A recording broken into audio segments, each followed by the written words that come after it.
Hello, my name is Jesus Garcia. I am core system engineer for RSA, and today we are going to see a demo about how using NetWitness we are going to be able to do the detection, response, and hunting of the advanced threats. In order to explain everything correctly, I have planned the next agenda. We are going to start doing some assumptions, and I will explain what will be the roadmap of the demo. Then we are going to do the explanation of the advanced threat attack that we are going to execute. We will continue doing the attack execution, and we are going to spend the most part of the time of this presentation doing the analysis and investigation using the NetWitness platform. And I'm going to be switching between this point and the last point, how was done the artifacts. I will be reviewing the source code of the artifacts or the malware that we used to do this demo in order to prove that the information that we have with NetWitness is for sure and is true. And let's start with the assumptions. The first assumption is that the audience already knows what is NetWitness in the different vectors. The audience have to know what is NetWitness logs, what is NetWitness endpoint, the network. Also, the audience have to know the basic concepts about the cyber threats and cyber security. They need to know what is the difference between the EPP, EDR, concepts like sandboxing, lateral moves, callbacks, etc. And finally, I'm going to explain you what will be the roadmap of this demo in order to show you the complete capabilities of NetWitness. During this demo, I will be showing you first a clean system, clean endpoint, and clean NetWitness system. We are going to do the attack of advanced threats, and we are going to review the status after this attack, and then we are going to start the investigation in order to show you the complete capabilities of NetWitness. So let's start with the explanation. First of all, as you know, there are a lot of kind of attacks. During this demo, we are going to see a specific attack that has been done using campaigns in orchestrated way. What does mean that? Normally, this kind of attacks involves 2 or 3 or more artifacts. In this example, in this attack, we are going to see attack that involves 2 different elements. The first element is the seed, as you can see here. And the seed normally is an element that contains inside the malicious payload. Normally, this file has extension as image or system or encrypted, and something that is not suspicious for the victim. This file normally is put in a high location, high path inside the endpoint that we are going to release this infection. And this is the element that has a malicious payload. The magic is here that the group of attack, the developers, should to apply different methods in order to transform this file in that way that if you put this seed in a regular EPP, the EPP is not going to be able to detect it. For that reason, this seed is going to live in the user machines or in the servers, as you can see here. This artifact is able to live in this system 2 or 3 or 4 months.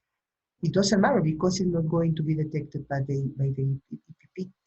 This seed is distributed across all the networks in the victim machine and in the victim servers, as you can see here, and is waiting for the activation. This distribution normally is done by insider. It's sad, but it's for true.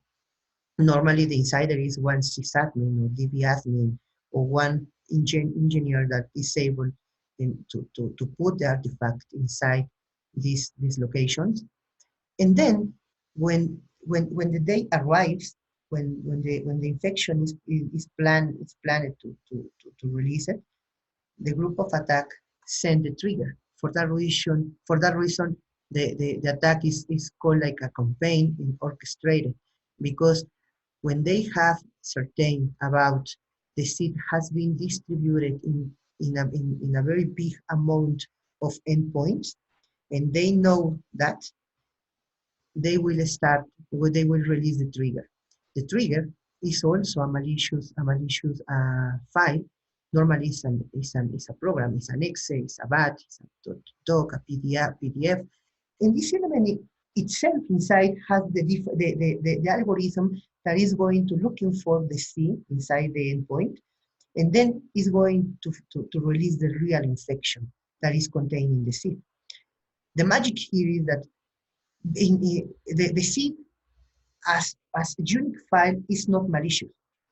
For that reason, you can put in this element in the EPP engine and it's not going to be detected. This element is malicious when the trigger executes the transformation inside to this element. So when the trigger arrives, the trigger is going to looking for the seed is going to apply the algorithm, wherever it could be, and then the infection will be released. And for that reason, it's a campaign, because normally the trigger is distributed across all the network in USB, using spam, using different methods. For that reason, we call this kind of attacks as orchestrated or as campaigns. So today we're going to see this attack in real time execution. Here we have the roadmap of the attack that we are going to execute. In the real life, this is the roadmap. Normally, the malware is received via spam. This normally is the trigger. The trigger is a attractive file for the user, for the victim. Then the trigger is going to download or maybe to search the malicious file. I mean the malicious code. So it's released and encrypts all the files. Normally are targeted files. And then call bars are done, lateral moves are executed also. And finally, the endpoint is completely compromised, totally compromised. And the message is showed requiring the payment. The payment is required. So we are going to see today this threat. So let's go to the demo execution. Here I have one machine. This is my victim machine. This is Windows 7. This machine has some files, as you can see here. I have put some files, some image. As you can see, it's possible to open it and to see it. Also, we have here the agent of NetWitness is already installed. I have put NetWitness agent Jesus in order to identify better. So this machine has the endpoint completely connected. And I want to show you our RSA platform that is completely clean. I'm going first to review the host. I want to show you that everything is completely clean and is reporting. So here we have Jesus PC. Jesus PC doesn't have any alert. It's completely clean. Has this IP. I'm going to show you this IP also in the victim machine. Is 156. That is IP and that is IP, 156, exactly the same IP. So now we know that everything is clean, the agent is running. The policy that we have has all the engines of detection in up. You can see here the policy details that we have. It's enabled auto scan master boot record. Every 2 minutes we are going we are doing the beaconing interval. Also, I'm going to the response part. We don't have any incident, and also we don't have. Let's clean it. So right now it's completely clean. Everything is completely clean, as you can see here. So we can start with the attack execution. So everything is clean. I have shown you the information that have this machine. Also, I have some information here. So it's important. I want to show you. Here we have some files also. And yes, that's it. Let's see the artifact that we are going to use today. Here we have both elements. And here we have the zip. This file normally is the one that is going to be distributed across all the network. This corresponds to this. This is the zip. This element has the malicious payload inside, but this file is going to be distributed across all the network. Let's show you that really this file is not able to be detected by the normal EPP. I'm going to use virus total in order to validate that. So as you can see here, this is the file about.encrypted. This is about.encrypted, and any engine was able to detect it. However, we know that this file is malicious. And then we have the trigger. This trigger is going to looking for this file. Normally, this file is hidden in another path. For education purpose, I'm going to put here in the desktop, and then I'm going to execute the Tetris. Tetris normally is this file normally is attractive. Has to be something attractive to the victim, because we want that the victim open this file. What is happening right now? What nothing happened? Well, currently we have sandboxing in a lot of mechanism of security. This what would do the sandbox? The sandbox could do the execution of the Tetris, and is not able to play. The sandboxing is going to review what are the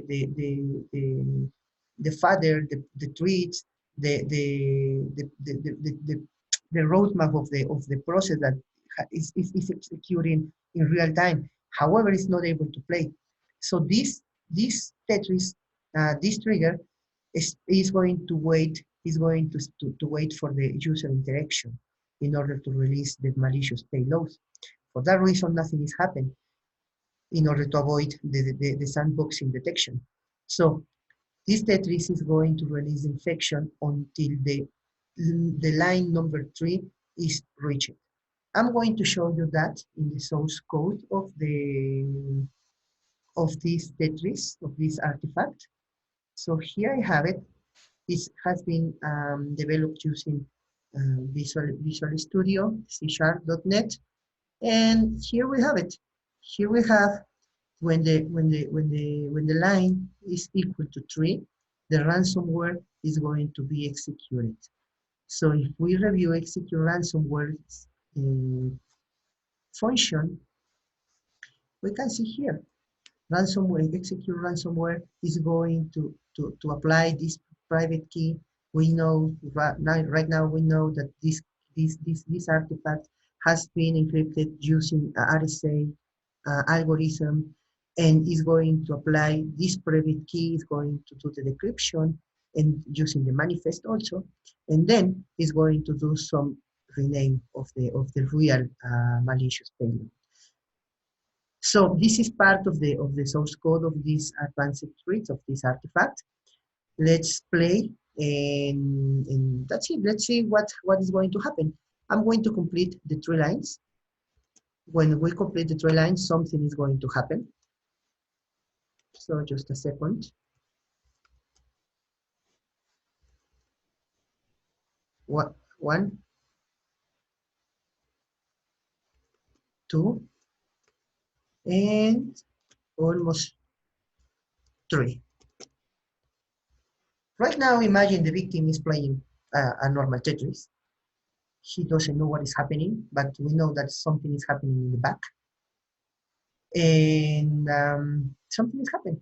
So right now, this is the normal function of one ransomware that has been distributed using the orchestrated way. So right now we have the normal legend that what happened with my computer, your important files are encrypted, blah, blah, blah, blah, blah, blah. Here I have put some links. Also, we have the contact part. And it's very, here we have the wallet. Here we have the unique user. This is ID that is going to be put it in the database of the servers that the attackers are using. And normally, this kind of attacks block on the screen, making it impossible to do any action after the attack. However, in order to do the debugging, I have put here a button that said exit. I'm going to click here in order to analyze the status of the machine, of the endpoint. And yes, the tetris continue executing. I'm going to close. And well, the machine is completely encrypted. Normally that happened with a ransomware. And all the files have been encrypted, as you can see here, with extension .hes. We were able to open these files. Right now we cannot. And if I'm going to the documents, we saw that we can see that also they are completely encrypted with extension .hes. So the system is completely compromised. If we want our information back, we have to pay. So imagine that this was our zero patient. So one machine was compromised because we used a trigger of 0 day, as we could see in the total virus, that it was not detected, the artifacts. So our EPP is not useful in this case. So let's do the investigation using Netwitness in order to know what are the next steps in order to avoid that these attacks start to infect another machine. What do we have to do? Let's go to the response. Here we have two different incidents. However, if I want to see what are the alerts that are part of each incident, we can go here in the event list. And here we are going to have the events that are part of each incident. The incident, it was, as you can see, it was created in automatic way. So let's go to the response also. I'm going to go here to the threshold breaches for host Jesus, the incident number 88. I'm going to select that. And here in another graph, we can see all the activity that has happened in this endpoint. I want to see what happened. So first of all, I'm going to review what our EDR it was able to see. I'm going to click here and pivot to investigate to host files. And I want to review the alerts. As we can see here, we have the risk score has been assigned. It's 100 because it's completely compromised. I'm going to review all the alerts that we have. Each alert has different events. This is called ransomware about suspicious. It has 6 events because different elements it was created, as you can see here. If I want to review each alert, I can select here, and I'm going to have all the information about this event. Also, I have the disable the firewall. If I want to see what happened, I can do exactly the same. And maybe it's a little bit difficult to analyze each event. So I want to see what happened in the line of the time. So I can do that. I can do an analyze process, click an analyze process. And Netwitness is going to do the correlation. It is going to provide us a graphics about what happened exactly. Here we have the normal process of Windows, SMSS, WinLogon, user init, the Explorer.exe. Explorer.exe has a lot of process that depends of Explorer as you can see here. However, the only process that I want to see is exactly this, Tetris.exe, because we know that Tetris.exe execute something wrong. So it's very important to see that I have in the line of the time each step that it was executed in the endpoint. Here we can see then that Tetris.exe, the process it was created, and this is the most important part because the process write to executable, the Tetris.exe, create the process, and we can continue analyze here. And here, this is the line that is very important for us because the Tetris.exe process write execute the event, the action that write to executable, and exactly rename the abort encrypted to abort decrypted. So right now we know that the Tetris is a game, but also is a trigger, and this trigger looking for for this file about decrypted, and then about decrypted. It was also renamed to executable, and it was renamed to about.exe. That is the real ransomware, the real program that has the algorithm to cipher all the files. This is very important. Also, we can have more details about what happened because here we can see the execution. This is the line that execute using the dash Q. That means it's a quiet mode. And then, well, it was executed a lot of times, as you can see here. Then, in the line of the time, as we can see here, we have the about.exe.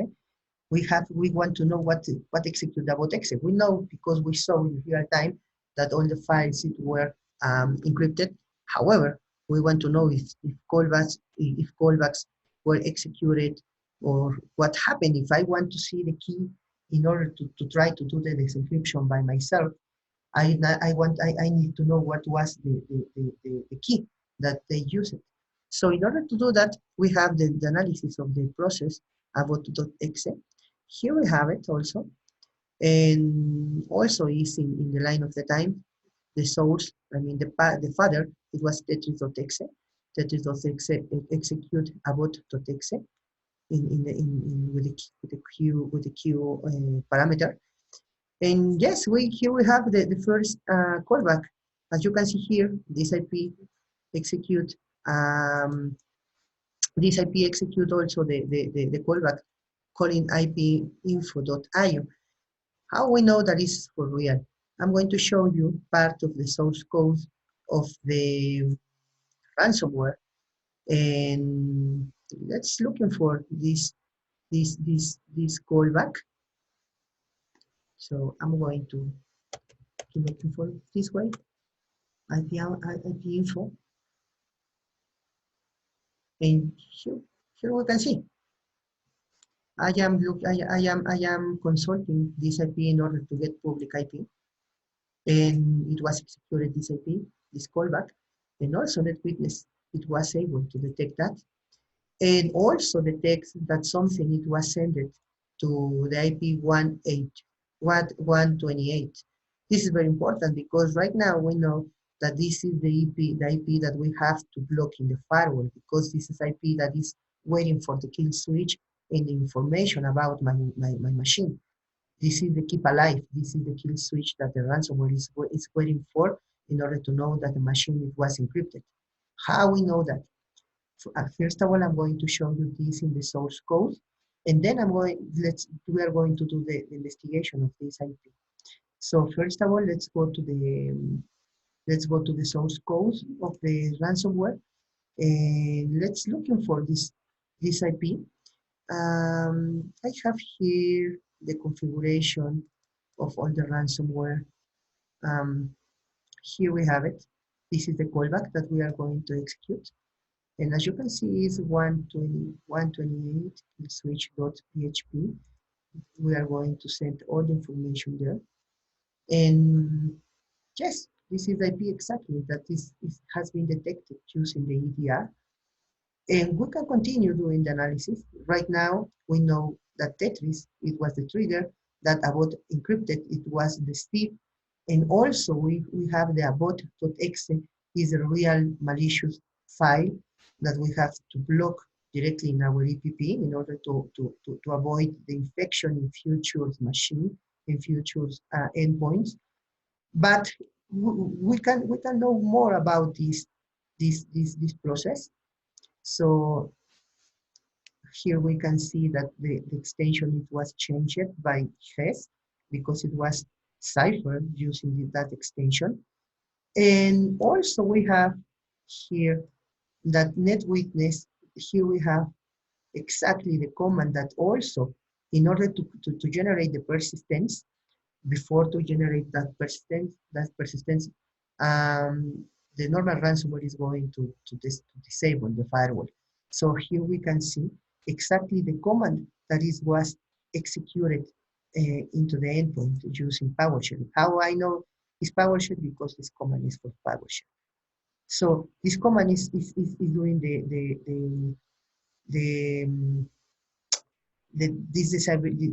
is doing the disabling the firewall.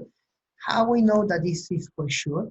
I'm going to show you also the once again the source code of this ransomware. And here we have it.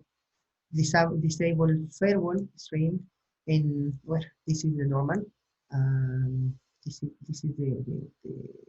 the function. Here I am calling the run script. This run script is going to enable this source coding to execute PowerShell commands. And here we have the commands. Net.sh firewall set misstated off. As you can see here, this is the code that the ransomware is executing. And yes, exactly, we have the same command detected by NetWitness. So right now we know that also about, in order to do the persistence, first of all, put the firewall in off and in off status, and we can continue doing the analysis, create process. Here we have an important element. Here we have a register event. One register it was created by a bot. Here we have another thing. However, we don't have complete the complete here we don't have the complete details. So let's looking for let's complete the investigation. I'm going to go to the investigate part, and I want to find exactly the register. I want to see what was the register that it was modified in order to know what is the persistence that it was created. So let's go. I clean the profile in order that NetWitness show me all the information. Here I have it, and also here I have the register key. I'm going to click here. I'm going to open event analysis in new tab in order to know what was the persistence that it was created. No, let me log in again.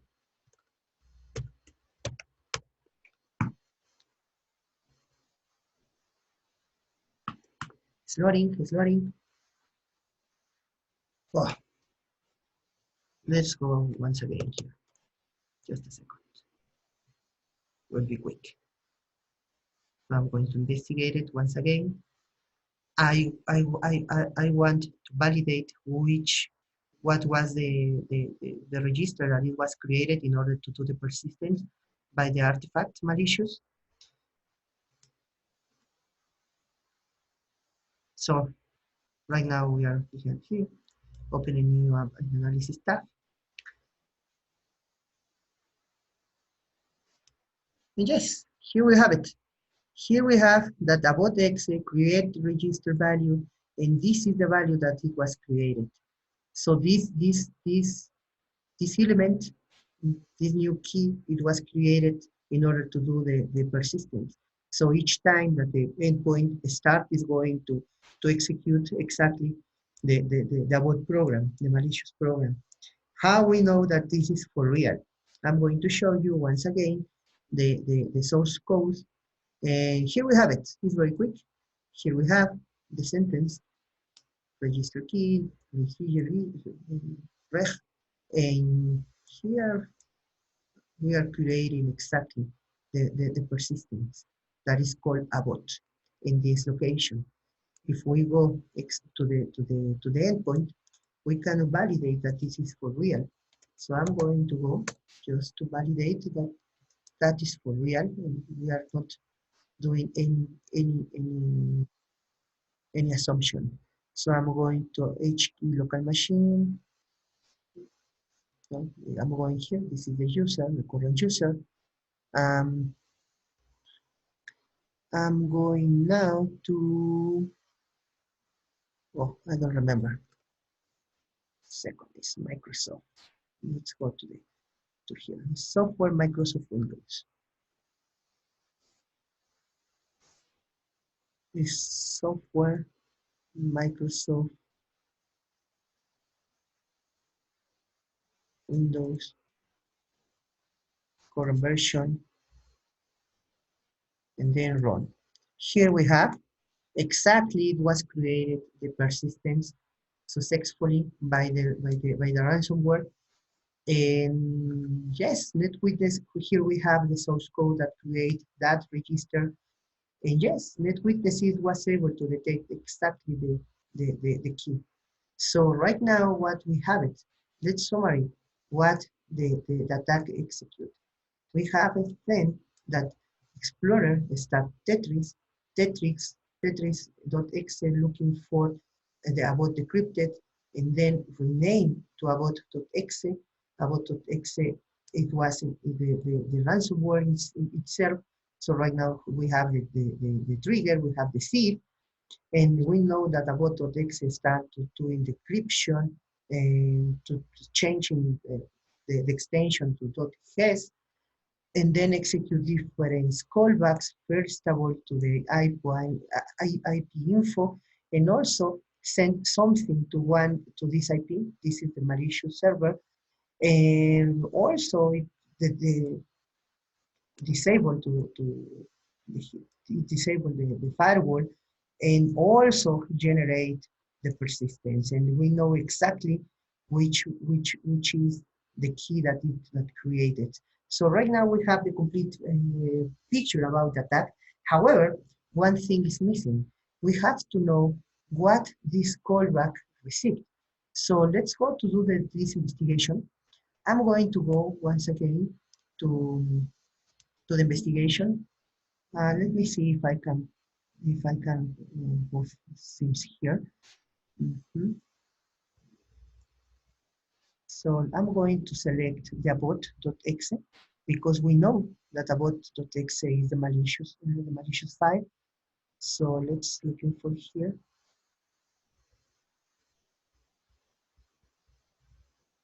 Where is this?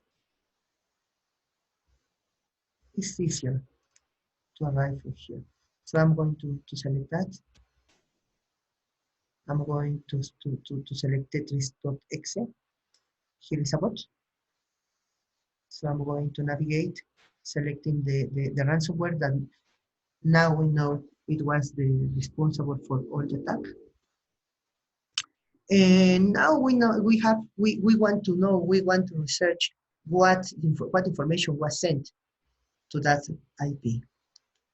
So let's wait that flash for loads the information.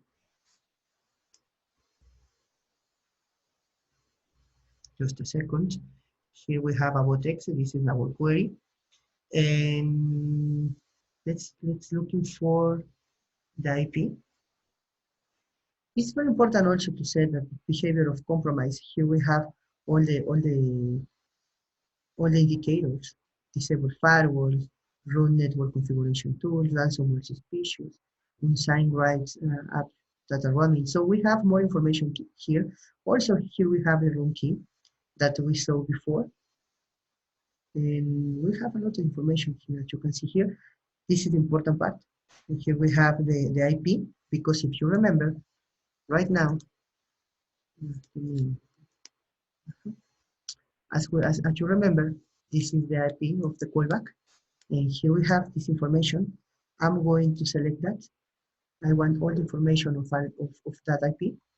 And also, I'm going to change the profile to web because I want to know what was sent it. So let's wait a little bit.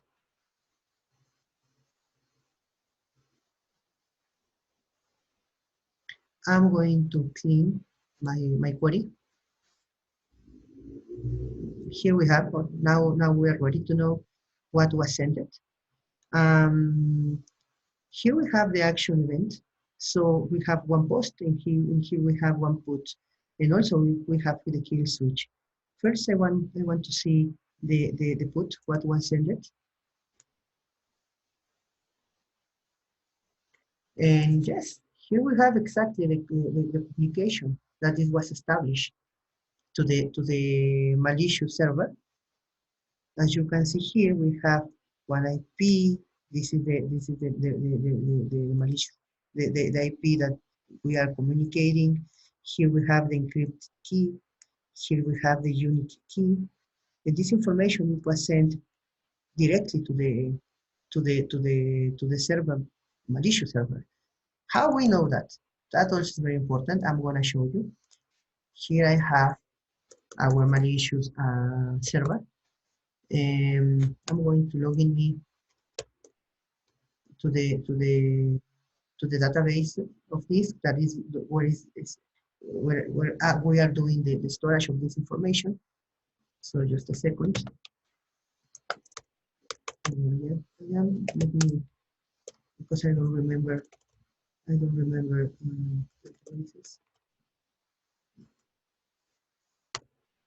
I don't remember what is the name. Is a bot. A bot.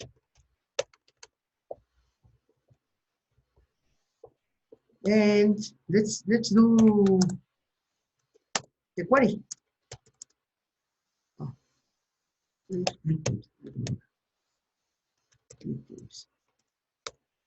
and yes, here we have the machine that has been sent information, so that the group of attack is they just need to review this machine, and this machine in this database. In this database, they know that this machine with this unique ID ACU has been activated. I mean, in other words, has been encrypted. Let's validate that information, ACU, and if I review this ACU, it was exactly the same information received. So right now we know that the callback sent this information, send the unique key, the IP, and the encrypted key. If I would want to try to do the decryption of my files, I would need this, the encrypted key. And we have it. We already have it using Netwitness, and it's for sure because here we have in the attacker machine exactly the same key. So right now we know we have the completely certain that all the information that Netwitness it was able to get is for true, is real, is the real information. And we could continue doing the investigation of that. For instance, during the presentation of Netwitness Network, all the time we said that we are able to do the the, the, the station reconstruction. I want to show you that also.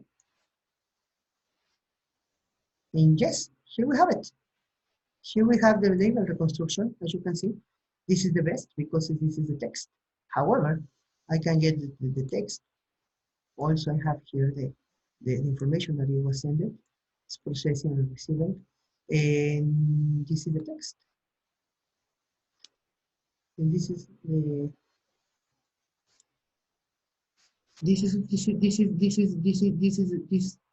is a response of this creation success through info receiving and processing. So right now we know that all the information about the encryption, about the advanced attack that we received. This was our 0 day, our 0 day patient And right now we have all the information in order to do the mitigation of the attack, because we know what is the trigger, we know what is the seed, we know what is the naming, what is the action that this malware, this ransomware is executing. So right now we have all the information to create the behavior of compromise or the indicator of compromise in order to avoid um, the future attack, this future compromise. In this way, we have done all the hunting we are ready to do the hunting of this technical, tactical, and procedure of this attack. So let's continue with the presentation with the conclusions. Um, so yes, we have explained everything today, everything so far. Rich code, the execution, and let's go to the conclusions. As conclusion, it was shown how it really works on advanced threats, and when there is a specific and well-specific target. Also, it was shown how using Netwitness we can detect attacks across the network and directly in the endpoint. We were able to detect also the seed, also the trigger, and we are ready to do the hunting because we know how exactly works this threat. And finally, it was possible to validate that using Netwitness, there is a complete visibility of all the steps of the roadmap of the attacks. And these features enable to our customers to be resilient and autonomous in the response on the security breach. And this is very important because Netwitness contains all the information about the difference, about the threats, about the different vectors, I'm sorry, that involves our solution in the attack. So that is everything of my part. Thank you so much. Thank you for your attention.